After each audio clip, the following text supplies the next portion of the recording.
Okay, so we're going to unpack a story today.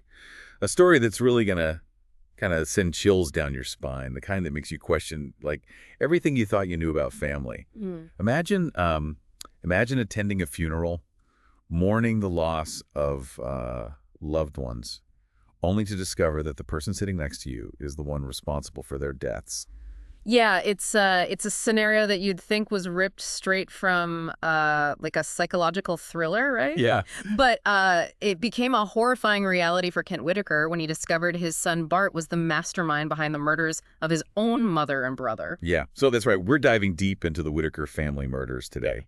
And this isn't, just another true crime story. It's a twisted tale of betrayal and deceit, and ultimately an exploration of forgiveness in the face of the unthinkable. We've got court transcripts, interviews with friends and investigators, even Bart's own chilling confession. Yeah, I think what makes this case so fascinating is that it goes beyond just, the typical questions of who and how, but we're really going to delve into the why here. What could drive a son to orchestrate such a horrific act against his own family? Right. It's pretty disturbing. Yeah, and I think before we get into that dark territory, let's kind of set the scene here. So Yeah. you have the Whitakers, a seemingly picture-perfect family, living in Sugarland, Texas, Mm-hmm. at a beautiful home, financial stability, strong community ties. Yeah. Trisha Whitaker, the mother, was a beloved elementary school teacher, known for her warmth and dedication. Kevin, the younger son, was a popular athlete, a loyal friend described as like this kind soul with a bright future ahead of him. Yeah. Really tragic. And then there's Kent, the father, Hmm. a successful accountant who enjoyed cycling and shared that passion with Bart. Hmm. So, from the outside looking in, they really appeared to have it all. They did.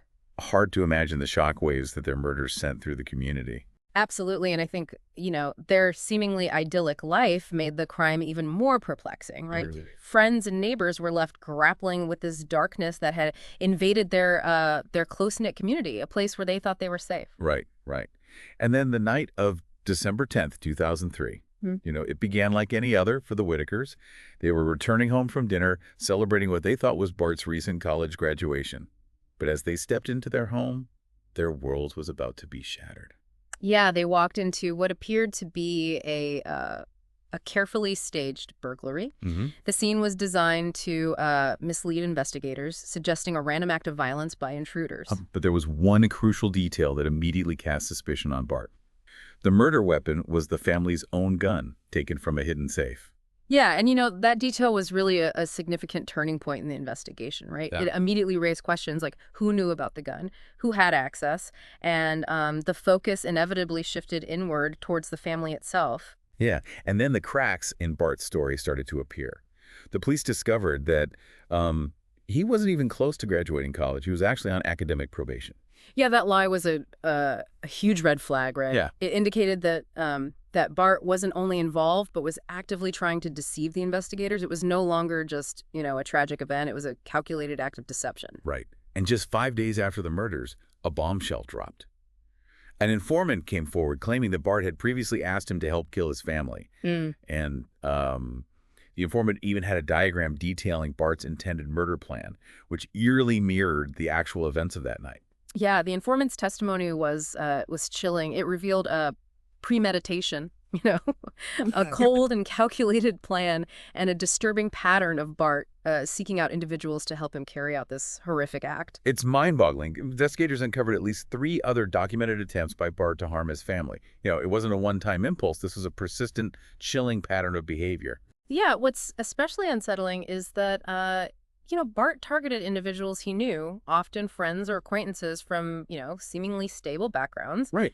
He was adept at manipulating and exploiting those around him.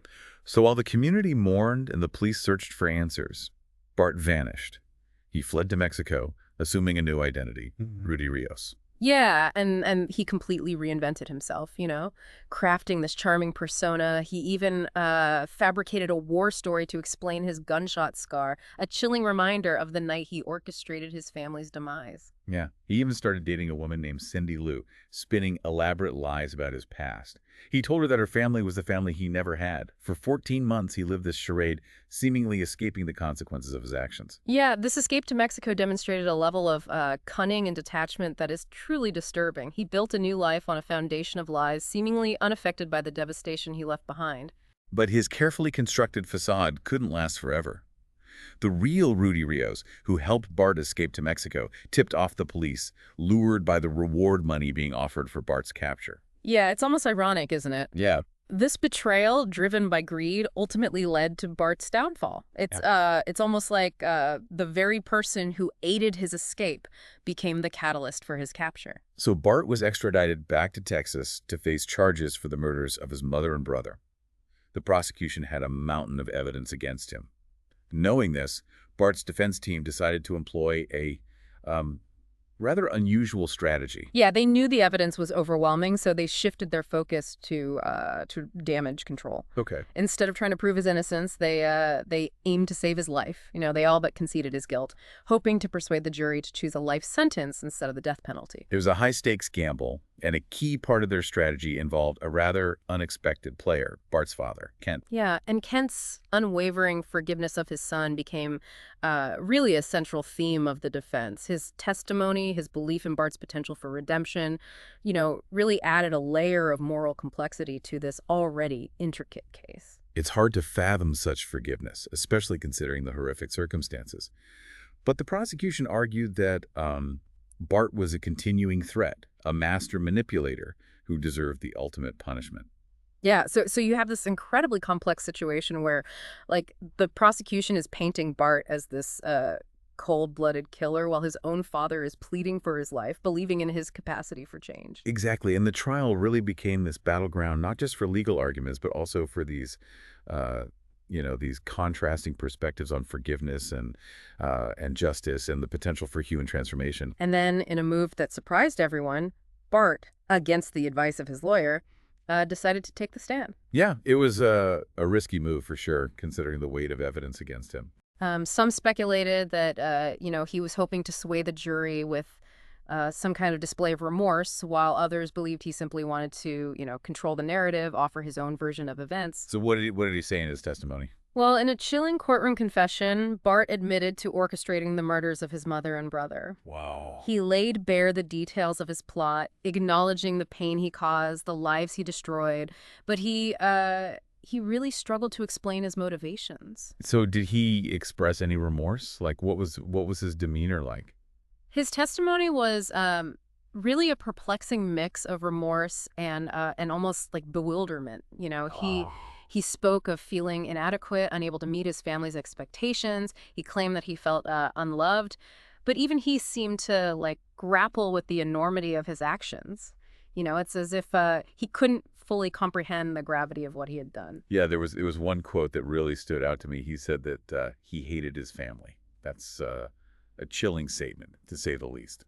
It is. And while shocking, I think that statement offers a glimpse into Bart's, distorted perception of his family. Mm-hmm. It seemed to, underscore the prosecution's argument that his emotional detachment and this warped worldview made him, capable of such horrifying acts. It suggested this deep-seated resentment that had been festering for years. And throughout the trial, amidst all the legal arguments and shocking revelations, Kent remained steadfast in his support for Bart.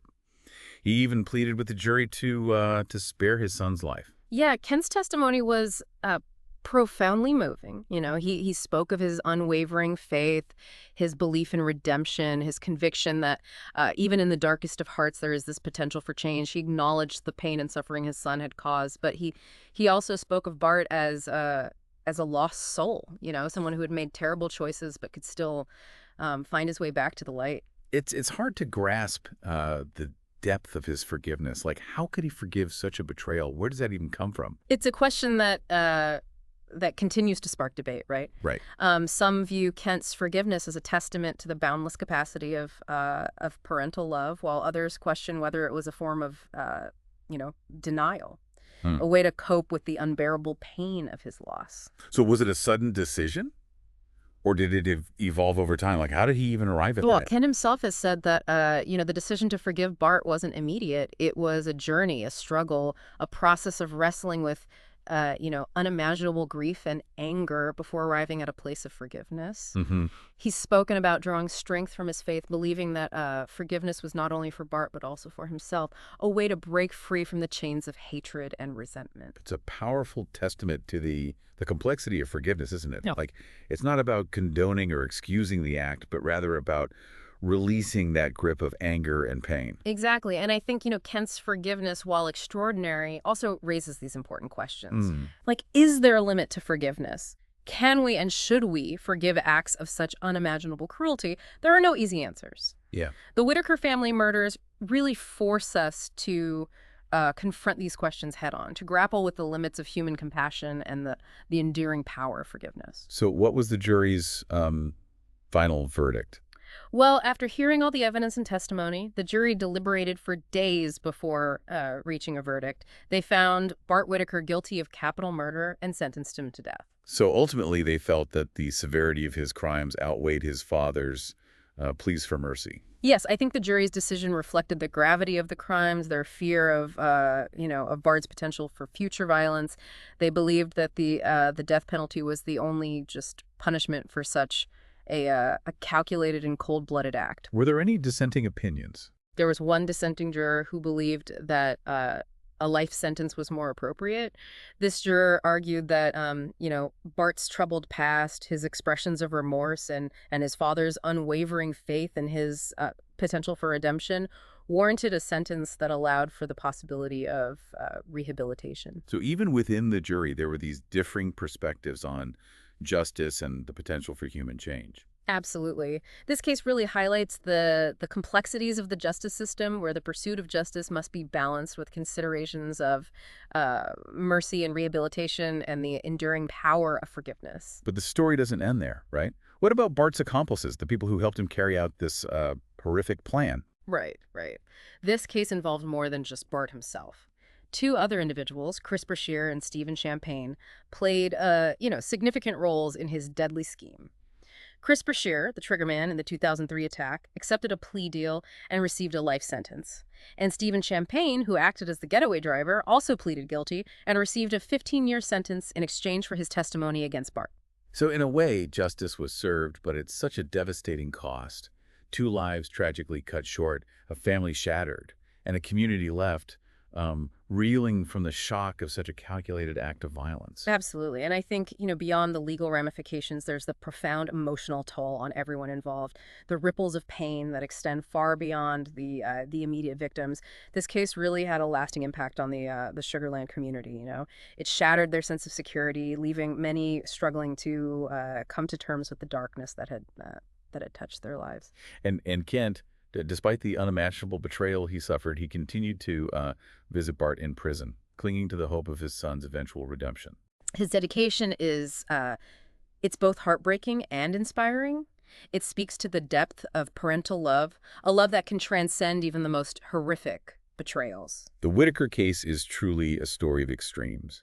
We see the darkest depths of human depravity juxtaposed with, these extraordinary acts of forgiveness and love. Mm. And it forces us to confront these uncomfortable questions about justice and morality and the complexities of the human heart. It challenges our understanding of human nature, asking us to consider the capacity for both great evil and profound compassion that resides within us all. The Whitaker family murders offer this glimpse into the shadowy corners of the human psyche, leaving us to grapple with the enduring question: how can we as a society respond to acts of such unimaginable cruelty while still holding on to the possibility of redemption and forgiveness? Yeah, it's almost like this case presents like these two sides of the same coin. Mm-hmm. The chilling depravity of Bart's actions and then this almost incomprehensible forgiveness from his father. Right. But then you also have these like ripple effects, Yeah. of this tragedy on the community and those involved. Right. It's hard to imagine like how Sugarland healed after something like this. Yeah, I mean, the impact of such a shocking crime on a community is really profound. It shatters that illusion of safety, leaving people feeling vulnerable and questioning everything they thought they knew about their neighbors and their surroundings.